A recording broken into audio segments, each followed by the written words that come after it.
जय हिंद साथियों। 7 अक्टूबर 2024 के डेली करंट अफेयर्स का वीडियो आपके सामने है।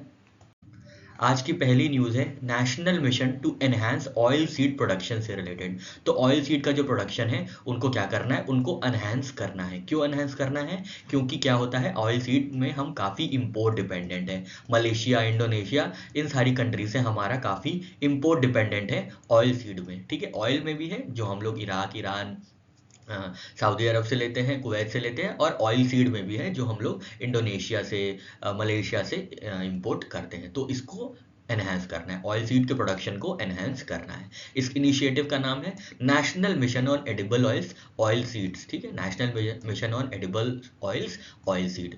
इनका क्या एम है? तो अभी हमने देखा, boost domestic oil seed production and achieve self reliance in edible oils. ठीक है, टारगेट सबसे इंपॉर्टेंट होता है, तो टारगेट याद रखिएगा। अभी कितना होता है? अभी प्रोडक्शन होता है अराउंड 39 मिलियन टन का। ठीक है, 2022-23 में ऑयल सीड प्रोडक्शन का जो प्रोडक्शन था वो 39 मिलियन टन था। तो 39 मिलियन टन को बढ़ाकर लगभग 70 मिलियन टन तक करना है। कब तक? 2030 से 2031 तक। ठीक है, ये बात याद रखिएगा। कितना करना है?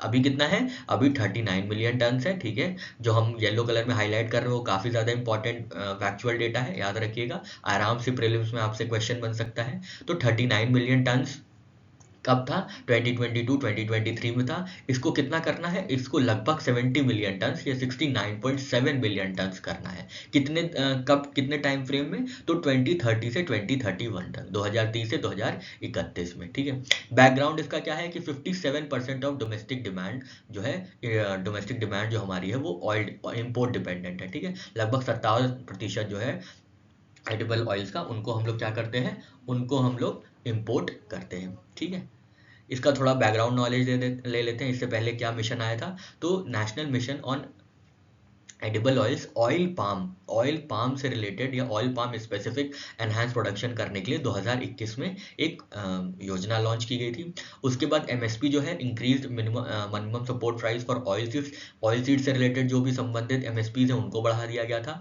पीएम आशा के लिए, पीएम आशा क्या है? पीएम आशा प्रोक्यूरमेंट प्रोग्राम है गवर्नमेंट का, उसके लिए भी एमएसपी सपोर्ट दिया गया था फार्मर्स को। और जो इम्पोर्ट ड्यूटी लगती है वो भी बढ़ा दी गई थी टू प्रोटेक्ट डोमेस्टिक प्रोड्यूसर्स। ठीक है, तो ये कुछ पहले से इनिशिएटिव्स ले रखे हैं ऑयल सीड प्रोडक्शन को एनहांस करने में। इम्प्लीमेंटेशन पीरियड हमने देखा 2024 से 25 से 2030-31 तक 39 मिलियन टन से 69.7 मिलियन टन तक प्रोड्यूस करना है, एनहांस करना है प्रोडक्शन। फाइनेंशियल आउटले कितना है? तो 10,103 करोड़। ठीक है, ये बात याद रखिएगा, 10,103 करोड़। इसके बाद गोल देख लेते हैं। तो गोल है increase oil seed production to 24.5 million ton. यहाँ पे ऑयल सीड प्रोडक्शन की बात हो रही है। Meeting 72% of projected domestic requirements. ठीक है, तो ऑयल सीड प्रोडक्शन कितना बढ़ाना है? 24 मिलियन टन बढ़ाना है। 39 से अगर आप 25 प्लस करेंगे तो लगभग 68-67 हो जाएगा। ठीक है, फोकस ऑन एनहांसिंग की ऑयल सीड क्रॉप्स कौन कौन सी? Rapeseed, mustard, groundnut, soybean, sunflower, sesamum, ये सारी चीज़ों को इन सारी चीज़ों का प्रोडक्शन एनहांस करना होगा। साथ ही साथ high yielding, high oil content seed varieties को भी डेवलप करना होगा। इंटरक्रॉपिंग प्रमोट करनी होगी। ग्लोबल टेक्नोलॉजीज को यूज़ करना होगा। Seed authentication, traceability and holistic inventory भी डेवलप की गई है। ये साथ ही पोर्टल डेवलप किया गया है, ये बात याद रखिएगा। ठीक है, किसके लिए डेवलप किया गया है? तो seed authentication, traceability and holistic inventory को डेवलप करने के लिए ये पोर्टल डेवलप किया गया है। ये किससे संबंधित है? तो ये ऑयल सीड प्रोडक्शन एनहांसमेंट से संबंधित है। ठीक है, ऑयल सीड के प्रोडक्शन एनहांसमेंट से संबंधित है। आपसे डायरेक्टली पूछ लेगा साथी पोर्टल किसके लिए लॉन्च किया गया है? तो साथी पोर्टल जो है, साथी पोर्टल किसके लिए? ऑयल सीड प्रोडक्शन के लिए लॉन्च किया गया है। फिर नए 65 न्यू सीड हब्स डेवलप किए जाएंगे and 50 seed storage units in the public sector. 600 value chain clusters develop किए जाएंगे, अराउंड 347 यूनिक प्रोडक्ट्स। ठीक है, और गुड एग्रीकल्चर प्रैक्टिसेस उनमें ट्रेनिंग दी जाएगी। वेदर और पेस्ट मैनेजमेंट को देखा जाएगा। ठीक है, तो सबसे इंपॉर्टेंट यहाँ पे क्या है? सबसे इंपॉर्टेंट आपके लिए यहाँ पे एक तो ये हो गया 39 मिलियन टन से 69.7 मिलियन टन तक करना, और इम्प्लीमेंटेशन पीरियड कब से कब तक? 2024-25 से 2030-31 तक, और फाइनेंशियल आउटले। ये तीन चीज़ें बहुत ज़्यादा इंपॉर्टेंट है। ठीक है, और आप ये अलग से देख सकते हैं कि ऑयल सीड में कौन कौन सी क्रॉप्स आती हैं और उनके एमएसपी के क्या क्या रेट चल रहे हैं। ठीक है, स्पेसिफिकली अगर आप नाबार्ड रिलेटेड से कोई भी एग्जाम देते हैं तो आपको वैसे भी पता होना चाहिए कि जनरल जो एमएसपीज दी जाती हैं वो कितनी चल रही हैं आजकल, ठीक है। तो सबसे ज़्यादा ऑयल सीड क्रॉप्स, मतलब सबसे ज़्यादा प्रोडक्शन बढ़ाने की बात किस में हो रही है, तो रेप सीड मस्टर्ड में, ग्राउंड नट में, सोयाबीन में, सनफ्लावर में और सीसमम में, ठीक है। चलिए आगे बढ़ते हैं। नेक्स्ट हम लोग नेशनल न्यूज़ कवर करते हैं। एमओयू साइन हुआ है between department of social justice and empowerment and national legal services authority, ठीक है। सोशल जस्टिस एंड एम्पावरमेंट के बीच और नेशनल लीगल सर्विसेज अथॉरिटी के बीच। मतलब क्या होगा, इसमें जस्टिस प्रोवाइड करने की बात होगी, जो भी वल्नरेबल सेक्शंस हैं उनको लीगल जस्टिस प्रोवाइड करने की बात की गई है, ठीक है। तो इसमें क्या होगा, पर्पस क्या है इस एमओयू का, तो इस एमओयू का ये पर्पस है कि जो भी एक्ट्स हैं, रूल्स हैं, स्कीम्स हैं department of social justice and empowerment की मार्जिनलाइज्ड और वल्नरेबल सेक्शंस के लिए, उनके बारे में पब्लिक अवेयरनेस फैलाई जाए, ठीक है। उनके बारे में लोगों को बताया जाए, जागरूकता फैलाई जाए, ठीक है। कौन कौन से एक्ट्स हैं, इनके फोकस एक्ट्स हैं। Protection of civil rights act 1955, SC/ST prevention of atrocities act 1989, maintenance and welfare of parents and senior citizens act 2007, transgender persons act 2019, prohibition of employment as manual scavengers and their rehabilitation act 2014। तो ये focus acts हैं, इन्हीं पे हम लोग को focus vulnerable areas भी मिल गए हैं कि सिविल राइट्स के वायलेशन के लिए, जो SCs हैं, जो STs हैं, उनके साथ कोई भेदभाव ना हो, कोई भी उनके ऊपर अत्याचार ना हो, इसके लिए। पेरेंट्स, जो हमारे पेरेंट्स हैं, वृद्ध लोग हैं, सीनियर सिटीजन हैं, उनके साथ कोई अत्याचार ना हो, एल्डर अब्यूज़ ना सहें वो लोग। ट्रांसजेंडर, जो हमारे इंडिया के ट्रांसजेंडर लोग हैं, कम्युनिटी हैं, उनको भी पूरी प्रॉपर सेफ्टी और सिक्योरिटी दी जाए, कॉन्स्टिट्यूशनल मैंडेट उनके लिए भी पूरा किया जाए। और जो मैनुअल स्कैवेंजर्स हैं, उनके लिए भी जो भी जस्टिस की स्कीम्स चली हैं, सोशल जस्टिस एंड एम्पावरमेंट की, उन तक वो पहुँचे, उनको मैनुअल स्कैवेंजर से हटा के उनको रिहेबिलिटेट किया जाए कोई ऐसे डिग्निफाइड एम्प्लॉयमेंट में, ठीक है। तो ये फोकस एक्ट्स हैं हमारे।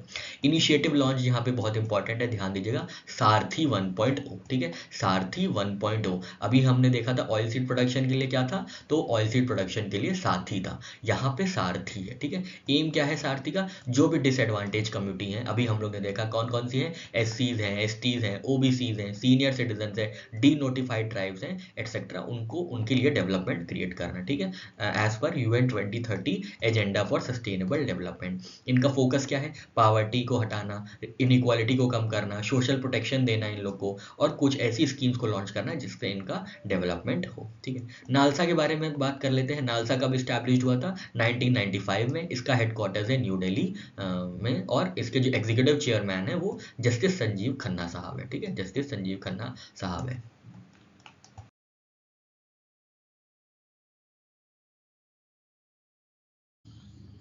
पहली हमारी न्यूज़ है इंटरनेशनल अफेयर्स में, अल्पाइन बॉर्डर्स को रीड्रॉ करने की। तो इसमें कौन कौन सी कंट्रीज इन्वॉल्व है हमको देखना है, तो इटली इन्वॉल्व है और स्विट्जरलैंड इन्वॉल्व है। अल्पाइन बॉर्डर्स जो हैं, इनके बीच की बॉर्डर है, इनके बीच के नेचुरल बॉर्डर्स हैं, लेकिन ग्लेशियर्स यहाँ पे बहुत ढेर सारे होते थे, अब ग्लेशियर्स मेल्ट हो चुके हैं क्लाइमेट चेंज की वजह से, जिसकी वजह से जो नेचुरल बॉर्डर्स थे, नेचुरल वाटरशेड लाइन्स थी, वो क्या हो चुकी हैं, वो ब्लर हो चुकी हैं, या उनका मूवमेंट हो चुका है, जिसकी वजह से इटली और स्विट्जरलैंड जो है फिर से क्या करेंगे, बॉर्डर रीड्रॉ करेंगे अक्रॉस अल्पाइन बॉर्डर्स। ये बात आपको याद रखनी है, ठीक है। आपसे यही पूछेगा डायरेक्ट कि कौन कौन से कंट्रीज हैं जो अल्पाइन बॉर्डर्स में इन्वॉल्व है, या इन अल्पाइन बॉर्डर्स के रीड्रॉइंग में इन्वॉल्व है। तो आपको याद रखना है इटली और स्विट्जरलैंड, ठीक है। ये किसके लिए हो रहा है, ये किसकी वजह से हो रहा है, तो ये ग्लेशियर मेल्टिंग की वजह से हो रहा है, primary around the matter horn. Matter horn क्या है, मैटर हॉर्न स्विट्जरलैंड की पीक है, ठीक है, स्विट्जरलैंड की हाईएस्ट पीक है मैटर हॉर्न, ठीक है। यहाँ पे देख लेते हैं, आपके लिए मैप ले आए हैं,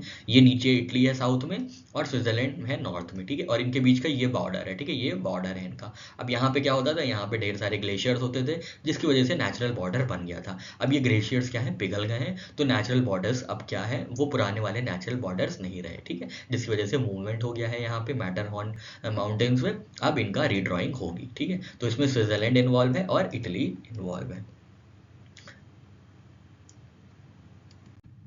नेक्स्ट हमारी जो इंटरनेशनल न्यूज़ है वो है, यूके ने अग्री किया है शगोज आइलैंड्स ट्रांसफ़र करने के लिए, किसको, मॉरिशस को। इनके बीच से बहुत लॉन्ग स्टैंडिंग डिस्प्यूट रहा है बिटवीन सोवरेनिटी ऑफ चगोज आइलैंड्स, ठीक है, चगोज आइलैंड्स की सोवरेनिटी के लेकर इनके बीच काफ़ी विवाद रहा है, यूके और मॉरिशस के बीच। अब यूके ने क्या किया है, इन्होंने अग्री कर लिया है कि अब मॉरिशस को ये ट्रांसफ़र कर देंगे। ठीक है। तो ये एग्रीमेंट हुआ था, historical agreement between United Kingdom and Mauritius, cedes sovereignty to of Chagos islands to Mauritius. ठीक है। डिगो गार्सिया शगोल आइलैंड्स में एक जगह है जहाँ पे यूएस और यूके के मिलिट्री बेस हैं। ठीक है, यूएस और यूके के मिलिट्री बेस हैं डिगो गार्सिया में, ये बात याद रखिएगा। ठीक है, बहुत ही लंबे दिनों तक चलने वाला ये विवाद था, लेकिन अब विवाद अंत हो गया है। ठीक है, तो हम लोग शगोज आइलैंड्स के बारे में देख लेते हैं। यहाँ पे ये शगोज आर्किपेलागो है, इसी में डिगो गार्सिया है और इसी में यूएस और यूके के मिलिट्री बेसेस है। ठीक है, आप इसकी ज्योग्राफिकल लोकेशन देखिए, यहाँ पे एकदम नॉर्थ में श्रीलंका है, उसके साउथ में मॉलडीव्स है, मॉलडीव्स के साउथ में ये इक्वेटर है, और इक्वेटर के साउथ में मॉरिशस है, मॉरिशस के आइलैंड्स है। ठीक है, ये यहाँ पे मॉरिशस है। ठीक है, मॉरिशस है। ये फ्रेंच यूनियन है, फ्रेंच यूनियन है जो कि फ्रांस के अंदर आता है, और ये मेडागास्कर है जो कि अफ्रीकन कॉन्टिनेंट का एक देश है। ठीक है, तो मॉरिशस आपको याद रखना है कि मॉरिशस यहाँ पे इक्वेटर के साउथ में है। ठीक है, इक्वेटर के साउथ में है, और ये क्या है, शगोज आर्किपेलागो मॉरिशस का पार्ट है। ठीक है, मॉरिशस का पार्ट है। सेशल्स भी अफ्रीका का पार्ट है। ठीक है, अब हम लोग कुछ रिपोर्ट्स और इंडेक्सेस के बारे में बात करेंगे।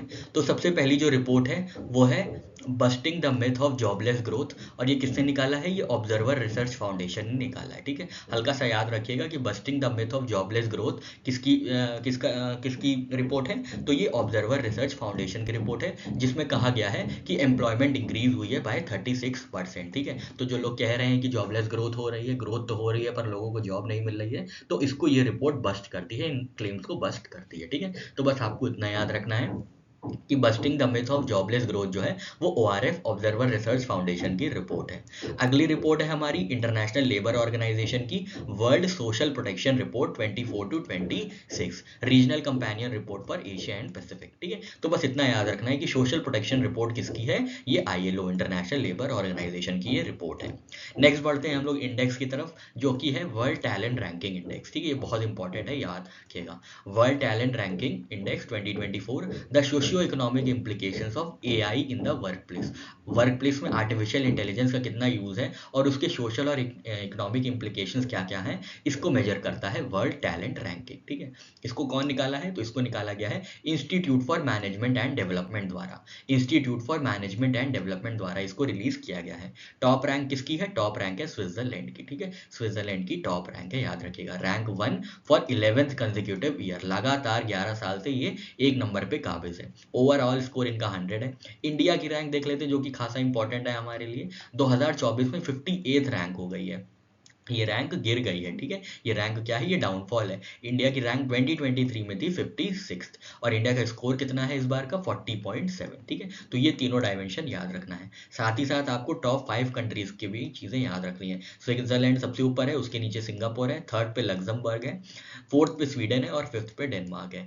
शायद IFSCA जो एक एग्जाम होता है ग्रेड ए का, उसमें टॉप 5 रैंकिंग्स पूछ ली थी। ठीक है, तो ऐसा हो सकता है कि ये एग्जाम, ये वाला पैटर्न कई एग्जाम में फॉलो किया जाए। तो आपको याद रखना है टॉप 5 रैंक कंट्रीज कौन कौन सी हैं, Switzerland, Singapore, Luxembourg, Sweden and Denmark, और इंडिया की रैंक कितनी है, 58th। ठीक है, और इसको रिलीज कौन करता है, इंस्टीट्यूट फॉर मैनेजमेंट डेवलपमेंट। कुछ MOUs और अग्रीमेंट की बात कर लेते हैं। तो ये डिपार्टमेंट ऑफ पोस्ट और अमेजोन के बीच एक संधि हुई है, एक MOU साइन हुआ है। ठीक है, डिपार्टमेंट ऑफ पोस्ट और अमेजोन के बीच ये हुआ है, क्यों, ताकि जो डिलीवरी सर्विसेज है वो एनहांस हो सके। ठीक है, तो बस आपको इतना याद रखना है, डिपार्टमेंट ऑफ पोस्ट ने किसके साथ यूनाइट हुआ है, तो अमेजोन आप जानते हैं, वो इलॉन मस्क साहब की अमेजन है, जो कि ई-कॉमर्स प्लेटफॉर्म है, उनके साथ ये डिलीवरी सर्विसेज को इंक्रीज करने के लिए, एनहांस करने के लिए डिपार्टमेंट ऑफ पोस्ट और अमेजोन के बीच MOU साइन हुआ है।